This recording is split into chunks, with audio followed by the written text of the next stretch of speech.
हिंदी साहित्य के सूर्य राष्ट्रकवि रामधारी सिंह दिनकर की जयंती पर उनको कोटि कोटि नमन। आज उनकी 116वीं जयंती पर आज हम आप सभी के बीच उपस्थित हैं उनकी कुछ असंख्य कृतियों में से कुछ कविताओं के साथ। तो जो हमारी पहली कविता है उसका शीर्षक है भारतीय किसान। इस कविता में आपको भारतीय किसान की सजीव चित्रण मिलेगा। तो इस कविता का पाठ करने के लिए हमारे बीच आ रही है अंकिता। जेठ हो कि हो पूस हमारे कृषकों को आराम नहीं है। जेठ हो कि हो पूस हमारे कृषकों को आराम नहीं है। छूटे कभी संग बैलों का ऐसा कोई याम नहीं है। मुख में जीभ शक्ति भुजा में, मुख में जीभ शक्ति भुजा में, जीवन में सुख का नाम नहीं है। वशन कहाँ सूखी रोटी भी मिलती दोनों शाम नहीं है। बैलों के ये बंधु वर्ष भर क्या जाने कैसे जीते हैं। बंधी जीव आंखें विषमगम खा शायद आंसू पीते हैं। पर शिशु का क्या सीख ना पाया अभी जो आंसू पीना। चूस चूस सूखा स्तन माँ का सो जाता जो रो विलप नगीना। विवश देखती माँ आंचल से नन्ही तरफ उड़ जाती है। अपना रक्त पिला देती फटती आज वज्र की छाती है। कब्र में अबोध बालकों की भूखी हड्डी रोती है। कब्र में अबोध बालकों की भूखी हड्डी रोती है। दूध की कदम कदम पर सारी रात होती है। दूध अवत्स मंदिरों में बहरे पसान यहाँ है। दूध तारे बोलो इन बच्चों के भगवान कहाँ हैं। दूध गंगा तू ही अपनी पानी को दूध बना दे।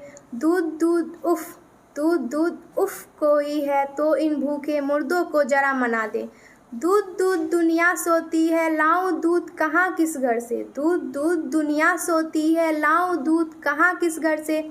दूध हे देव गगन के कुछ बूंदे टपका अंबर से। हटो व्योम के मेघ पंथ से स्वर्ग लूटने हम आते हैं। हटो व्योम के मेघ पंथ से स्वर्ग लूटने हम आते हैं। दूध हे वत्स तुम्हारा दूध खोजने हम जाते हैं।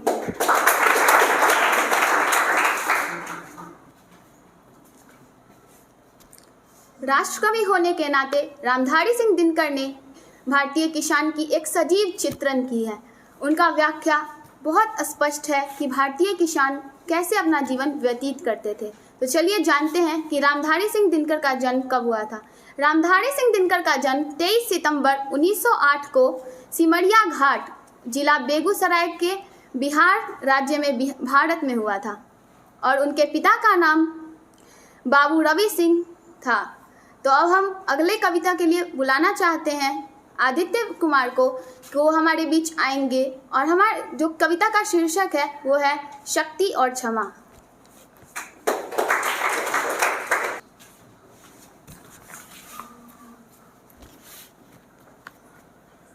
क्षमा दया तप त्याग मनोबल सबका लिया सहारा। पर नर व्याघ्र सुयोधन तुमसे कहो कहाँ कब हारा। क्षमाशील हो रिपु समक्ष तुम हुए विनित जितना ही। दुष्ट कौरवों ने तुम्हें कायर समझा उतना ही। दुष्ट कौरवों ने तुम्हें कायर समझा उतना ही। अत्याचार सहन करने का यही कुफल होता है। अत्याचार सहन करने का यही कुफल होता है। पौरुष का आतंक मनुष्य कोमल होकर खोता है। क्षमा शोभित उस भुजंग को जिसके पास गरल हो। उसको क्या जो दंतहीन विष रहित विनित सरल हो। 3 दिवस तक पथ मांगते रघुपति सिंधु किनारे। 3 दिवस तक पथ मांगते रघुपति सिंधु किनारे। बैठे पढ़ते रहे छंद अनुनय के प्यारे प्यारे।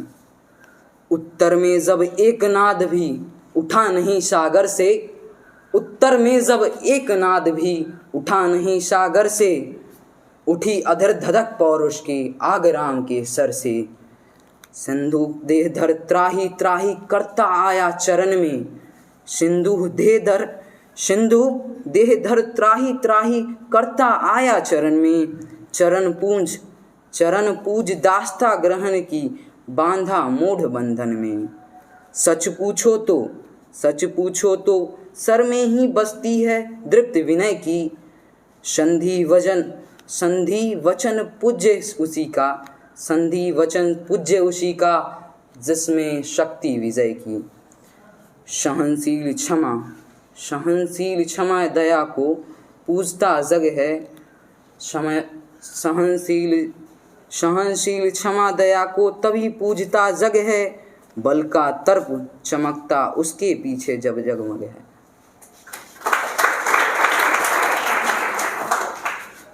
सहनशीलता क्षमा दया को तभी पूजता जग है, दम का दर्प चमकता उसके पीछे जब जगमग है। इस कविता के साथ हमारे बीच आए थे आदित्य कुमार।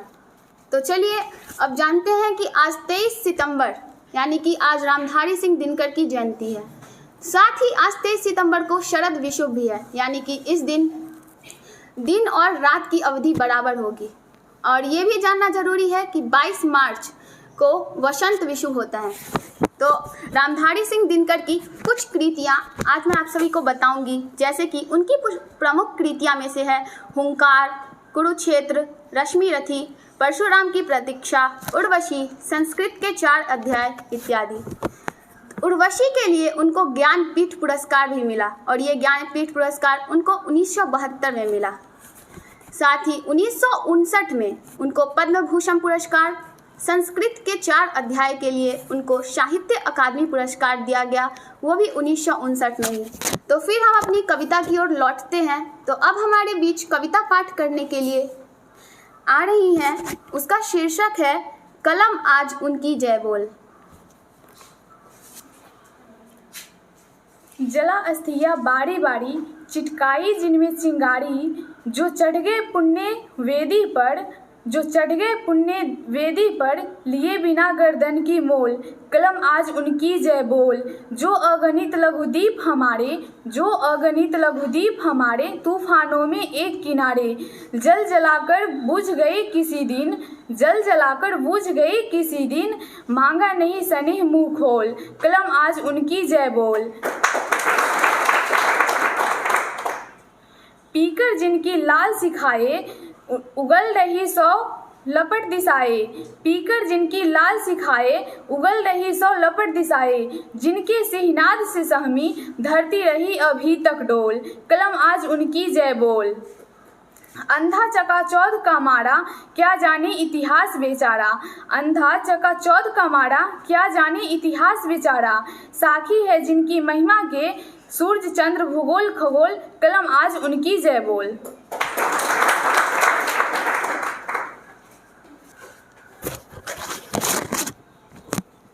तो आपने सुना कलम आज उनकी जय बोल। अंधा चकाचौंध का मारा, क्या जाने इतिहास बेचारा, अंधा चकाचौंध का मारा, क्या जाने इतिहास बेचारा, साखी है जिनकी महिमा के सूर्य चंद्र भूगोल खगोल, कलम आज उनकी जय बोल, कलम आज उनकी जय बोल। तो अब हमारे बीच कविता पाठ करने के लिए आएंगी तान्या, जिसका शीर्षक है आशा का दीपक। वह प्रदीप जो दिख रहा है, झिलमिल दूर नहीं है, थककर बैठ गए क्या भाई, मंजिल दूर नहीं है। चिंगारी बन गई लहू की, बूंद गिरी जो पग से, चमक रहे पीछे मुड़ देखो चरण चिन्ह जगमग से। बाकी होश तभी तक जब तक जलता तूर नहीं है, थककर बैठ गए क्या भाई, मंजिल दूर नहीं है। अपनी हड्डी की मसाल से हृदय चीरते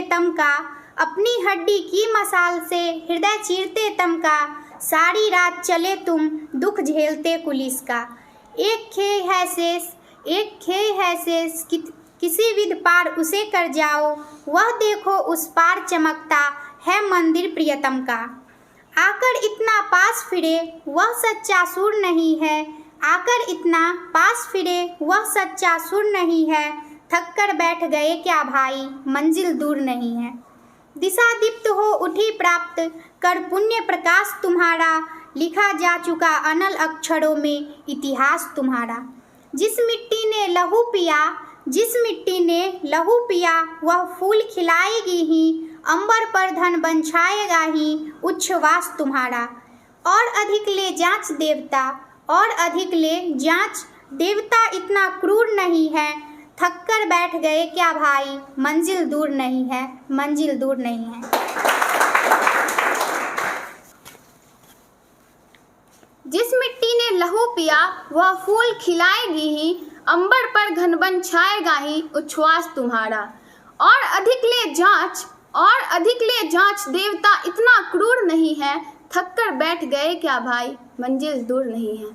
तो आपने सुना आशा का दीपक कविता को। आशा का दीपक हमें यह संदेश देता है कि हमें अपने आशाओं के दीपक को कभी बुझने नहीं देना चाहिए। अगर मतलब मंजिल से यदि हम दूर जा रहे हैं तो उसके लिए और प्रयास करके उसको पा लेना चाहिए जब हम उसको सोचे हैं। तो आपने देखा रामधारी सिंह दिनकर ने बहुत से प्रकार की कविताएं लिखी। अभी आपने सुना भारतीय किसान, शक्ति और क्षमा, कलम आज उनकी जय बोल, आशा का दीपक। ये चारों कविताएं आपस में मतलब बहुत भिन्न है। मतलब बहुत सारे विषयों पर रामधारी सिंह दिनकर ने अपनी कविता या और भी बहुत सारी कृतियां लिखी हैं। तो अंततः रामधारी सिंह दिनकर की जयंती पर एक बार पुनः उन्हें कोटि कोटि प्रणाम। धन्यवाद।